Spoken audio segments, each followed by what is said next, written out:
మొట్టమొదటిసారిగా చూస్తూ ఉన్నాం. మద్యంలో మొత్తం ప్రైవేట్ షాపులంతా వీళ్ళ మనుషులే మాఫియా.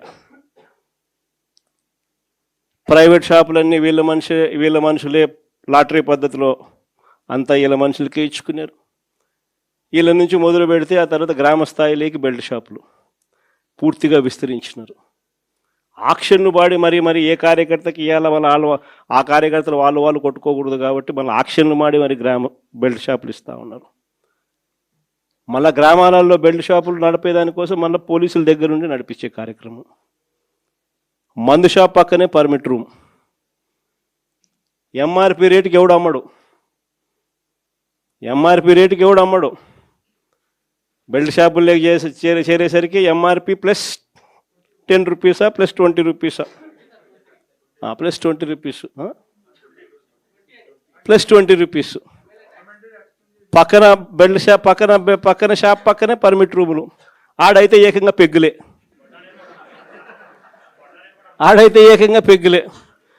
అంతటితో కూడా సరిపోదు అన్నట్టుగా ఏకంగా ప్రతి 4-5 బాటిళ్లకు ఒక కల్తీ బాటలు. గవర్నమెంట్కు మామూలుగా రావాల్సిన ఆదాయాలు రాకుండా ఎలా పక్కదావ పడతా ఉన్నాయో చూడండి. ఇసుకేమో మన హయాంలో సంవత్సరానికి 750 కోట్లు ఇసుకలో గవర్నమెంట్కి ఆదాయం వచ్చేది. 5 ఏళ్ళు కలిపి దాదాపుగా 3500 కోట్లు రాష్ట్ర ప్రభుత్వానికి ఆదాయం వచ్చేది ఇసుకలో. ఈరోజు ఇసుక అనేది ఫ్రీ అంటారు. ఎక్కడైనా ఇసుక ఫ్రీ జరుగుతుందా? పూర్తిగా దోచేసుకోవడమే. ఎక్కడ చూసిన మిషన్లు, ఎక్కడ చూసిన లారీలు, ఎక్కడ చూసిన టిప్పర్లు దోచేసుకుంటా ఉన్నారు. ఇసుక రేటు చూస్తే మనకన్నా డబుల్ రేటుకి అమ్ముతూ ఉన్నారు. మన ప్రభుత్వ హయాంలో అమ్మిన దానికన్నా డబుల్ రేటుకి అమ్ముతూ ఉన్నారు. రాష్ట్ర ప్రభుత్వానికి రావాల్సిన ఆదాయం 0. సిలికా, క్వాడ్సు, లాటరైటు, మీ ఇష్టం ఏ మినరల్ అయినా ఏదన్నా వేసుకో, అన్నిట్లోనూ లూటి. రాష్ట్ర ప్రభుత్వానికి సంబంధించిన ఆదాయాలు రాష్ట్ర ప్రభుత్వానికి రావు. మొన్న సంక్రాంతికి అయితే హైలైట్. నిజంగా అసలు ప్రభుత్వమా జంగల్ రాజ్యమా ఇదే అని చెప్పి అనిపించే విధంగా జరిగింది. నిజంగా జంగల్ రాజ్యం అనేది మామూలుగా ఇప్పుడు చూసిండం మనం. నిజంగా నాగరిక ప్రపంచంలో మనం ఉన్నామా అన్నది క్వశ్చన్ మార్క్ అనిపించే విధంగా సంక్రాంతి అనేది చేసినారు వీళ్ళు. ఎంత దారుణం అంటే అసలు ఆ వీడియోలు చూస్తూ ఉంటే, సోషల్ మీడియాలో వైరల్ అవుతా ఉన్న వీడియోలు చూస్తూ ఉంటే ఆశ్చర్యం కలిగిస్తూ ఉంది. మొబైల్ రికార్డింగ్ డ్యాన్సులు, మొబైల్ బండ్లలో కొత్తపేటలో రికార్డింగ్ డ్యాన్సులు, రోడ్డు మీద రికార్డింగ్ డ్యాన్సులు పెడతా ఉంటే మనుషులందరూ పరిగెత్తా ఉన్నారు. పాటలు చూస్తే తాగురా తాగి చిందేరా అని.